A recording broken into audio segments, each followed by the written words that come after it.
And 5, 4, 3, 2, 1. Hey, welcome to the Brandon Gonez Show. I'm your host, BG, and this week we're talking about 2 viral videos of 2 men who were preaching and singing the gospel on a plane. And it wasn't me. It wasn't you, Bird? It wasn't Burns.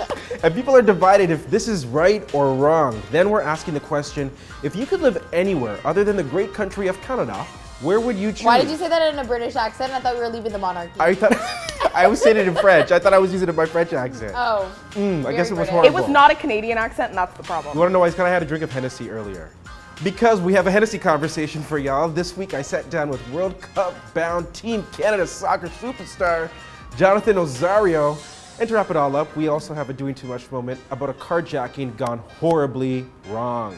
But before we get into all of that, I need you to do a few things like Subscribing to this channel, tapping that notification bell, and smashing what? The like button. And we're not asking, we're telling you to. Should you be allowed to worship in public? And the reason why I'm asking that is because people on the internet, they are confused after 2 videos went viral showing what appears to be a man singing, playing the guitar, worshiping on a plane, and another man preaching the gospel to the entire people.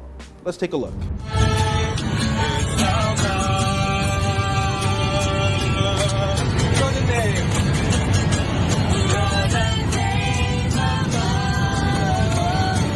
Okay, so these videos I should say, have a lot of people talking and asking, should you be allowed to worship in public? Quickly, team, what do we think? Yes or no? Yes. depends on the circumstance. Burns, just say it out loud, yes or no? Yes.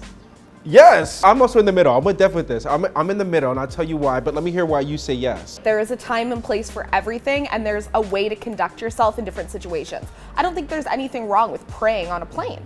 I don't. I don't think, even if like you and the people next to you want to pray together, that's a beautiful thing. But that doesn't have to be everybody else's experience on the plane. So I say yes. However, you need to keep the same energy for all religions. Minnesota Congresswoman Ilhan Omar, she shared the video on Twitter with the caption, listen to this. She said, I think my family and I should have a prayer session next time I am on a plane.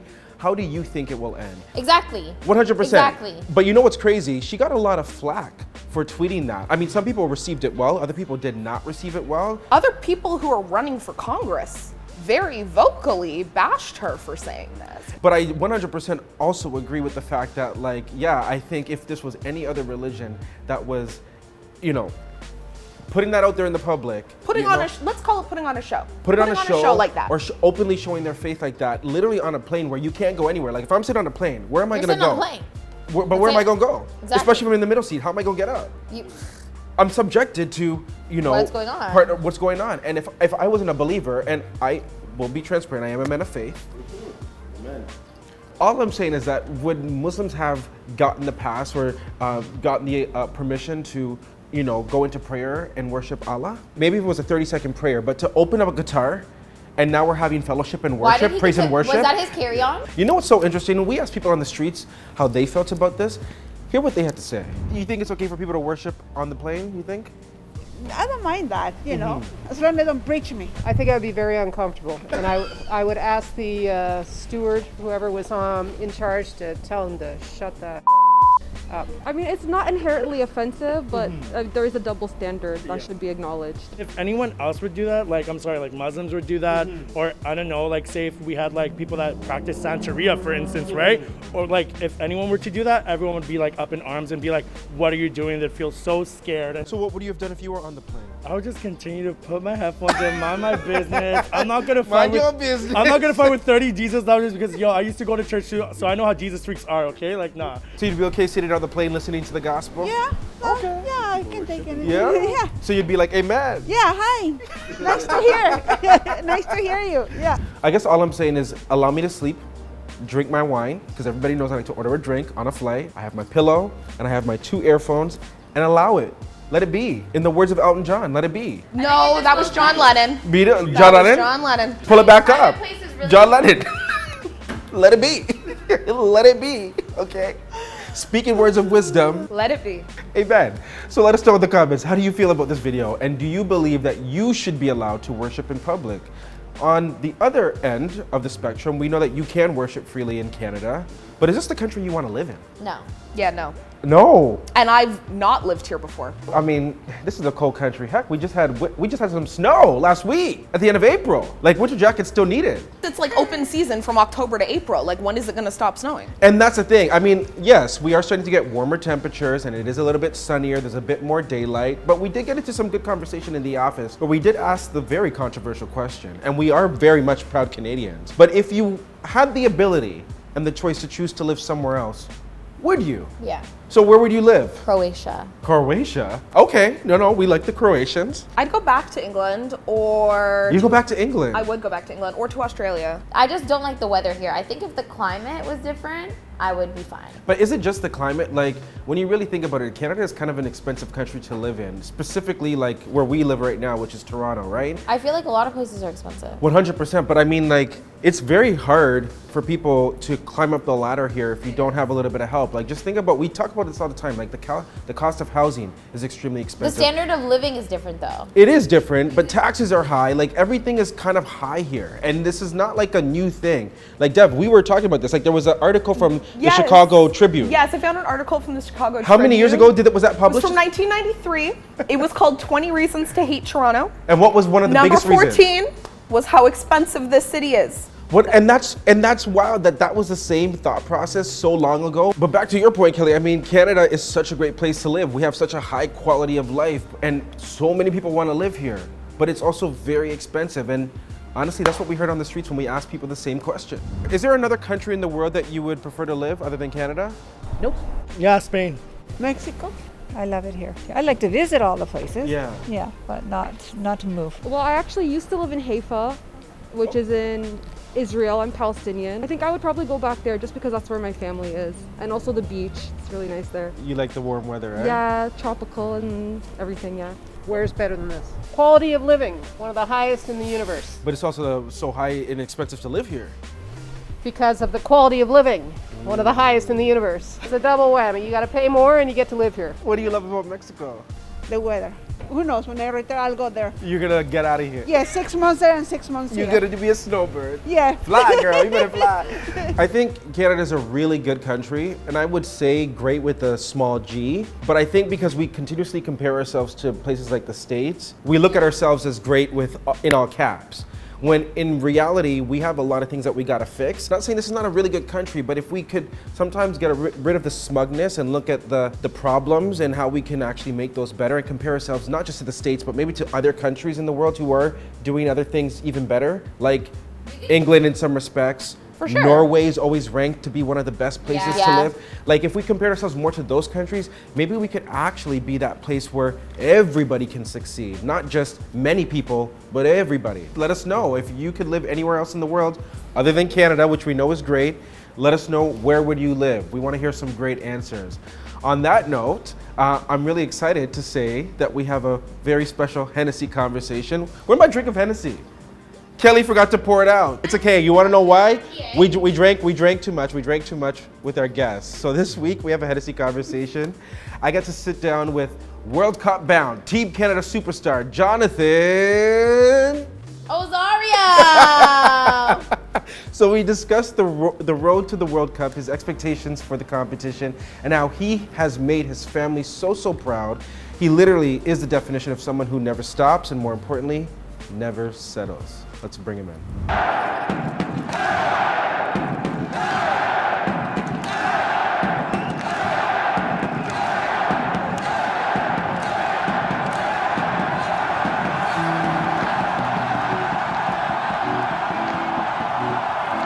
Jonathan Osorio on the BG show again. This time for a Hennessy conversation. Yes. In person. How you been? Good, man. Thanks for having me, man.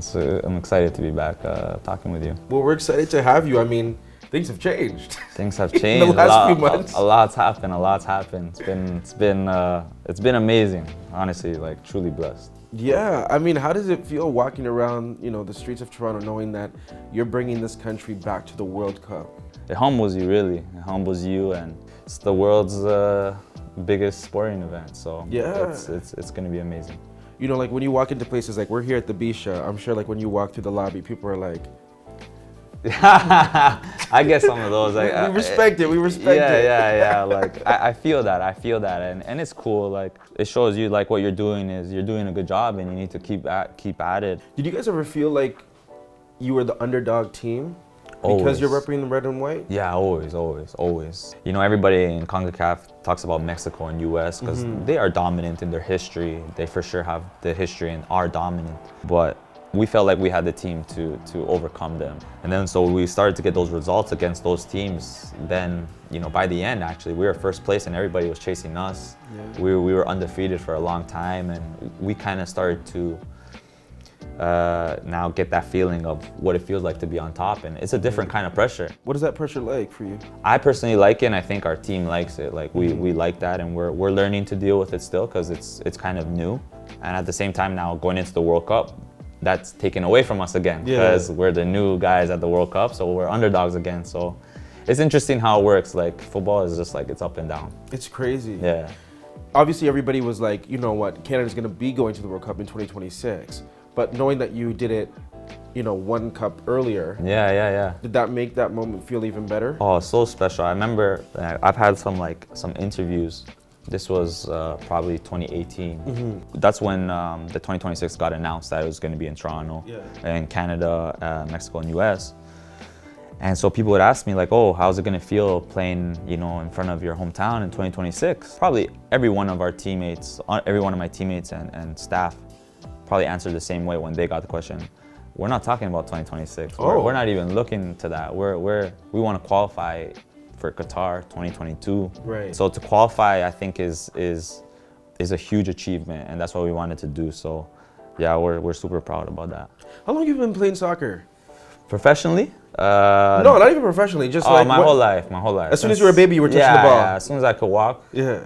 I was playing because my parents are Colombian, and my father, you know, in Colombia, football is the big sport, and you're a proud Colombian too. Proud. Yeah, you can say to the camera. You don't have to be shy here, eh? No, I'm proud, of course. I'm a proud Colombian, and people know that.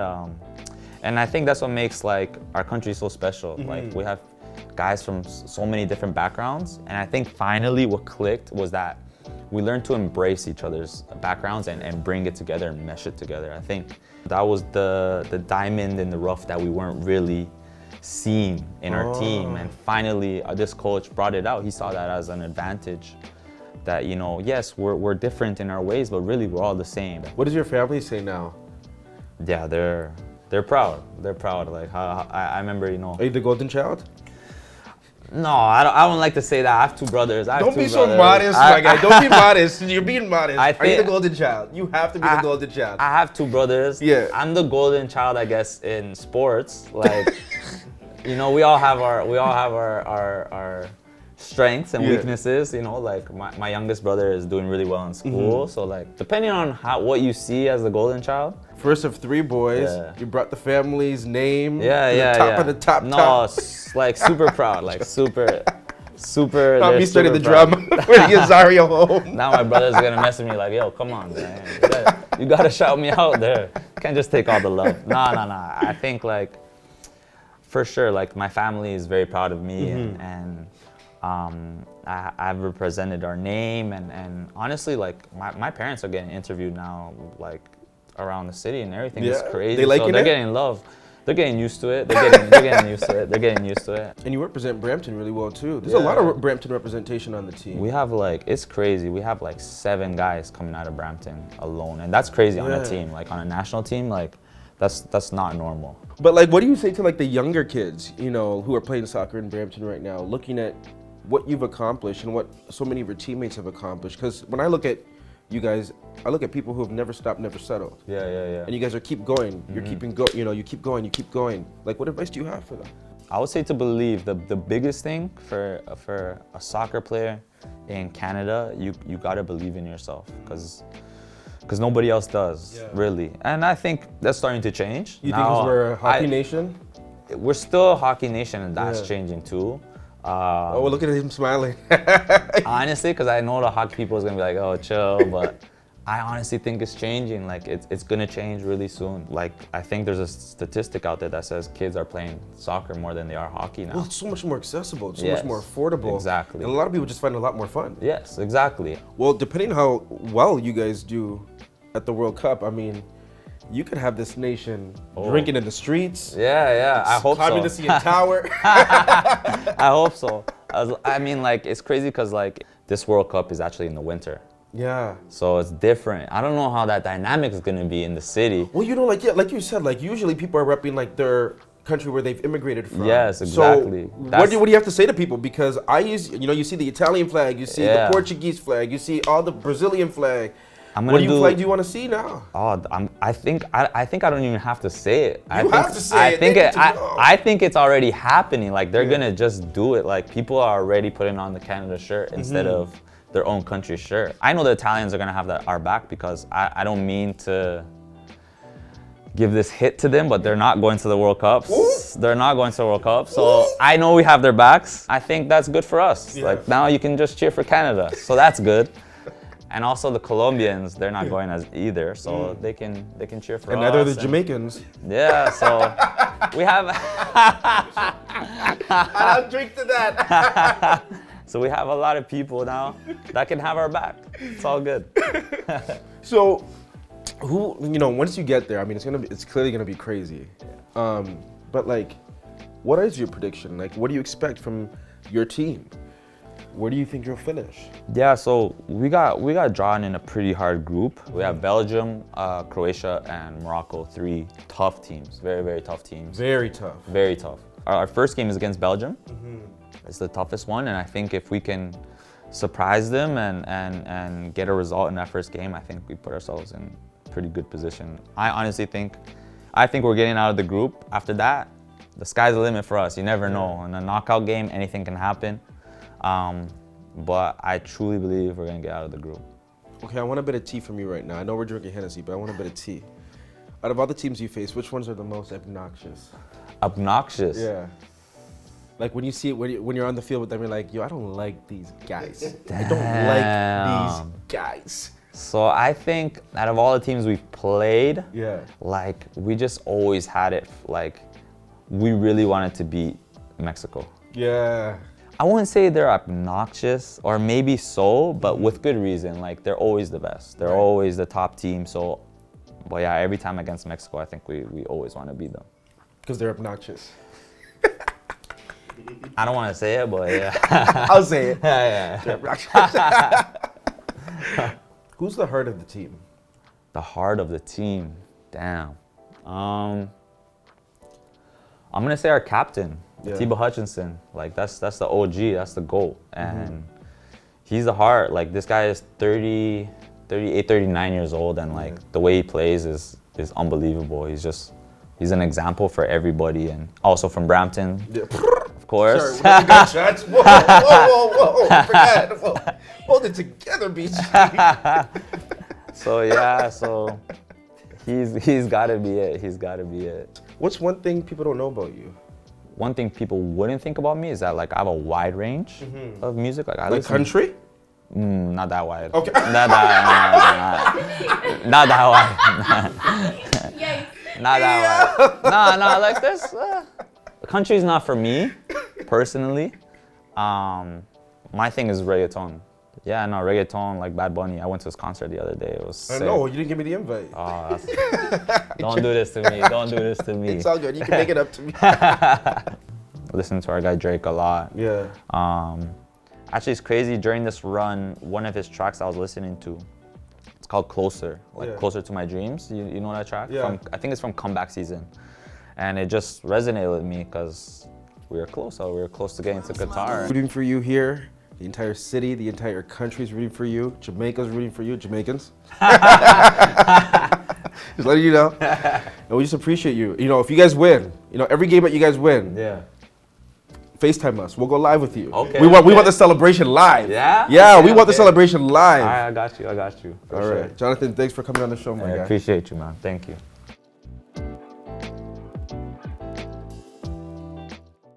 I want to thank Jonathan for coming on the show. Two-timer now. He's a two-timer. Two-timer. Alrighty, let's move on to doing too much this week because not only is it disturbing, okay, and just wrong, but let's make it very clear. This is also an example of very, very bad juju. So a 71-year-old great-grandmother from San Antonio, Texas, listen to this, was recently a victim of a brutal assault and carjacking. Her name is Shirlene Hernandez, and she was going to get gas at the gas station one morning when a man grabbed her and proceeded to strike her multiple times in the face before taking her car keys. Put up her picture right now. Look what he did to her. She was able to escape, but he also escaped after multiple people reportedly tried to stop him. But then listen to this. Not long after the incident, it was reported to authorities. Police found the grandmother's car, the great-grandmother's car, on the interstate highway, totaled in a car crash, and inside was a thief who was dead. So media actually ended up talking to her, this great-grandmother, and this is what she was quoted saying. There's a lot of people who would say what goes around comes around. Karma. I did not think that though. The only thing I thought was that I got really sad because he had died. Aww. She went on to say this, now granted, he had hurt me, but the Lord saw fit to take him out of his misery. She's without a car and she can't go to work every day, but community is amazing. So they actually started a GoFundMe page. They have raised thousands and thousands of dollars. So hopefully they can get her in a Benz or something, or a BMW. Anyhow, I think we should probably wrap it up, eh? Yeah. Yeah, clearly. Thanks for tuning in this week to the show. And a reminder, we do drop music news every Tuesday and Friday, and sometimes in between. So if you do have any stories, make sure to email us, news@brandongonezshow.com. And also, before you leave, make sure to do a few things for us, like subscribing to this channel, tapping the notification bell, smash, not the cake, but the like button. We love you for watching. Hey BG Squad, thanks so much for checking out our channel. And listen to this, we have more great content for you, like this video right here and this video right here. By the way, don't forget to subscribe to this channel right now and tap that notification bell.